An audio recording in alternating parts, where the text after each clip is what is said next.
Hey everyone, welcome to Pearl Lemon Meet the Team, the podcast where you get an inside look at what it's like to work here at Pearl Lemon, as well as get to know the people behind the company, because we're not just cogs in the machine, we're people too. Today I'm joined by a great guest.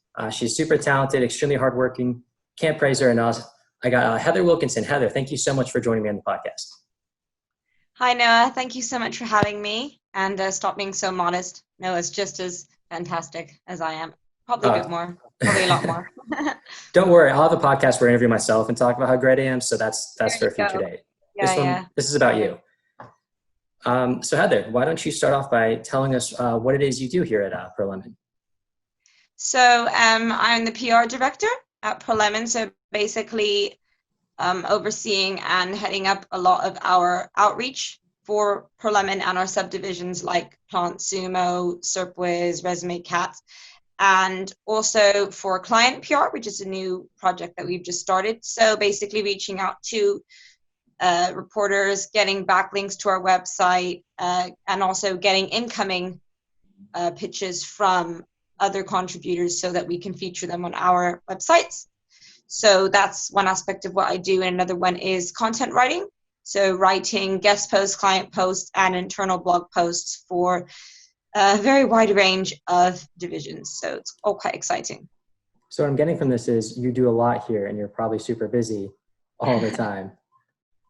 I think we all do a lot and we're all quite busy, but that's one of the great things about Pearl Lemon is there's never a dull moment and you're always being stretched and improving your skill set, which is fantastic.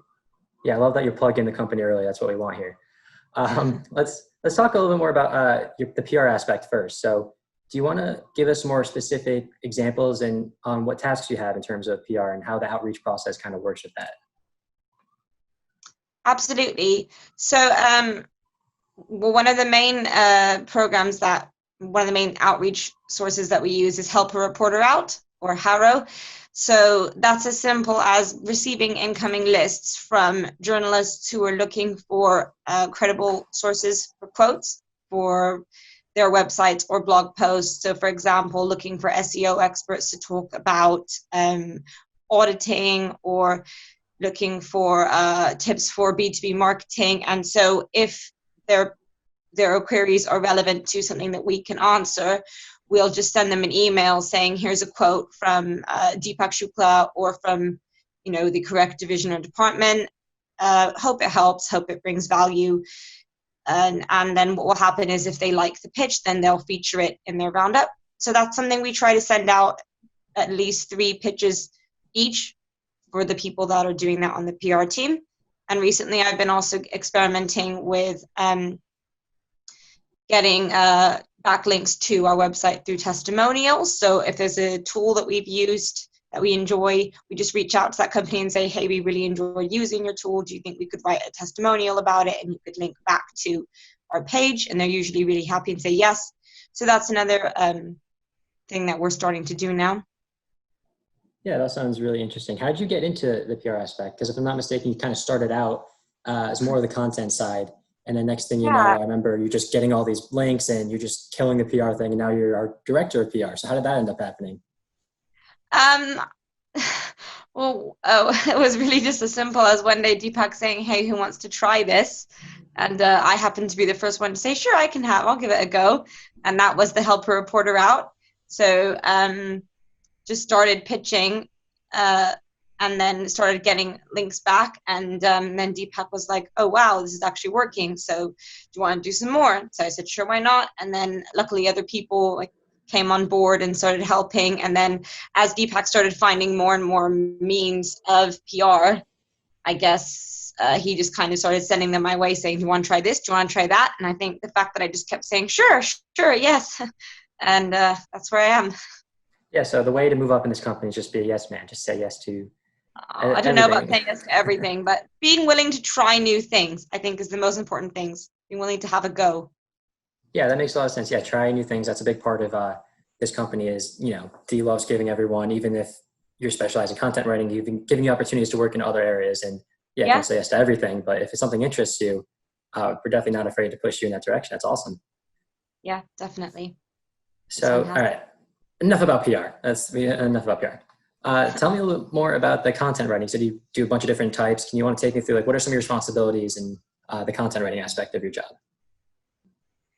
So content writing is great because we've got basically a sheet where there's a lot of different kinds of posts that you can write for. So we've got client posts, which is stuff that we will write for clients that they'll feature on their own websites. We've got guest posts for clients, which is basically we write the post about a topic and then the client will submit that to a different platform.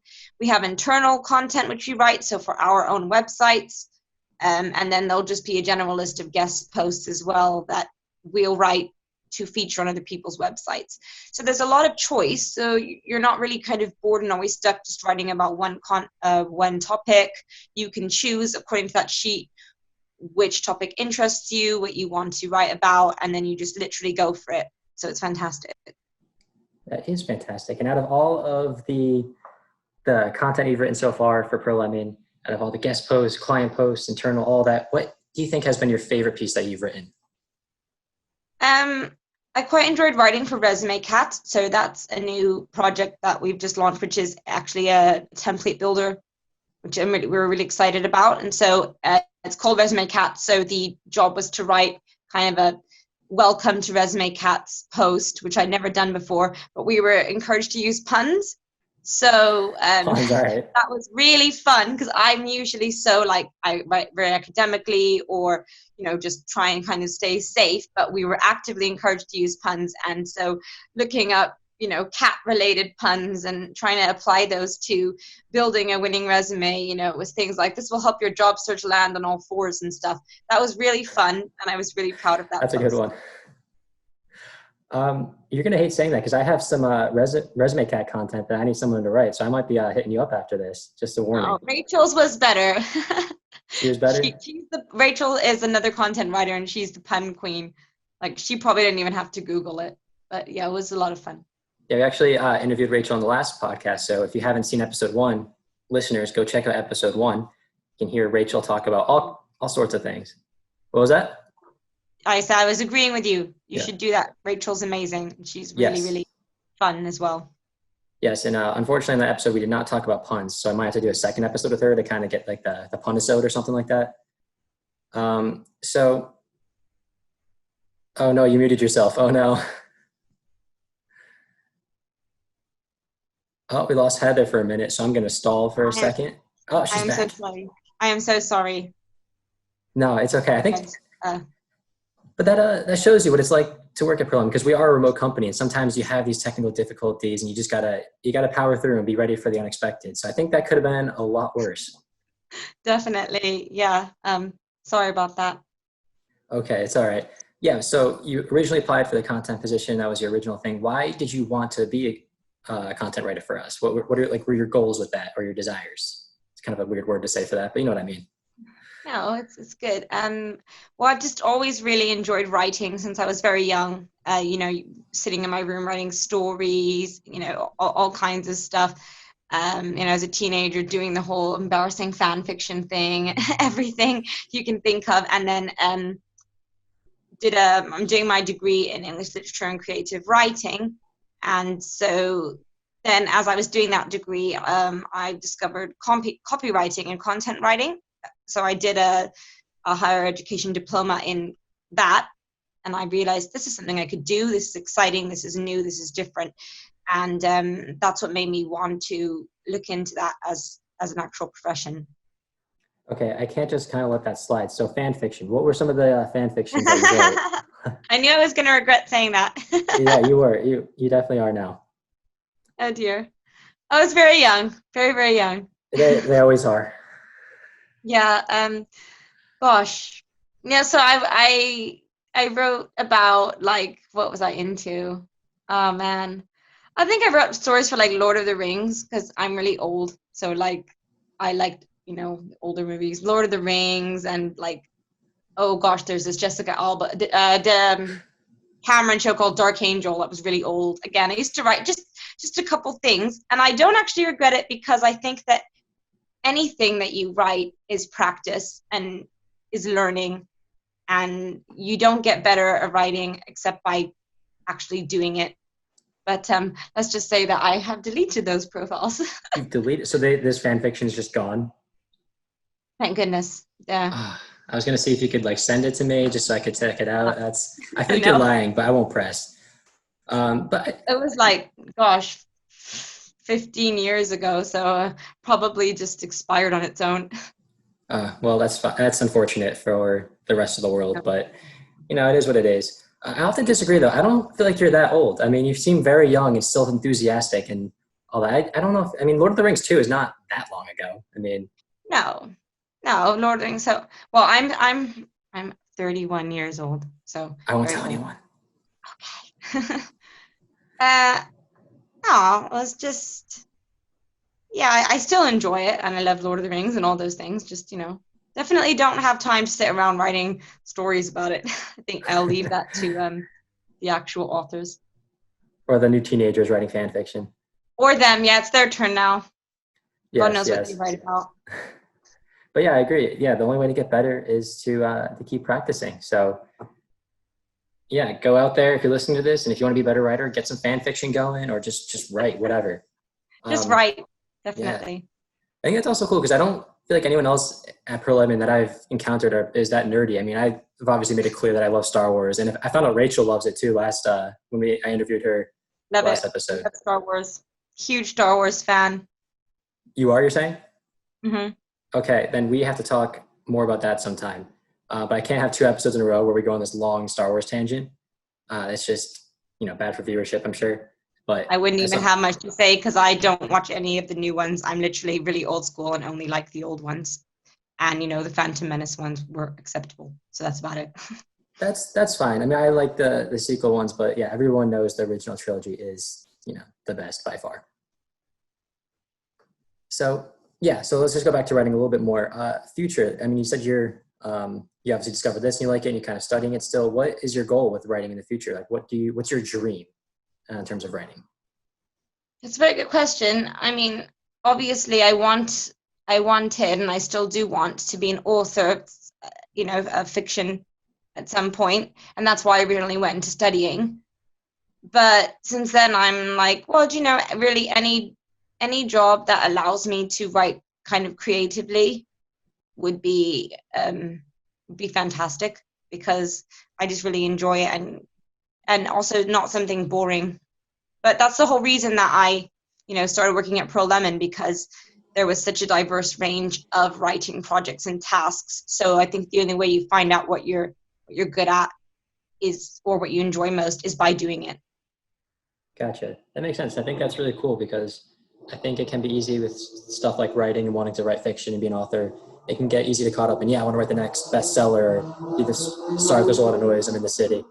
But yeah, like want to be the next J.K. Rowling or whatever. But it's clear that you really just love writing and you're like, yeah, I want to have a job where I can write creatively. And that's like the passion that's driving you. I think that's really cool.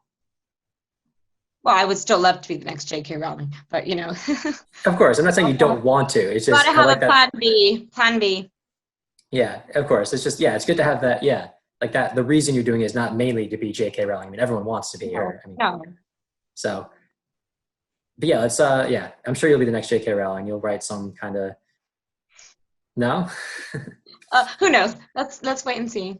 Okay, I won't make any big claims yet. It's early in your career. You're still young. Okay, so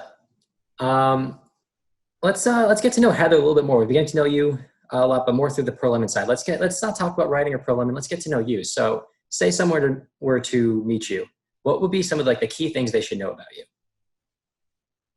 That I'm English, firstly, because everyone always assumes I'm American or Irish or South African. American. I'm I get every nationality, which I think is fantastic because I think it's great to be international and global. But I was actually born in England. Both my parents are British. I just didn't spend a lot of time here. So I won't know a lot of cultural references and things that your average British person would know because I've only really lived back in the UK for 6 years. So I'm still acclimatizing myself.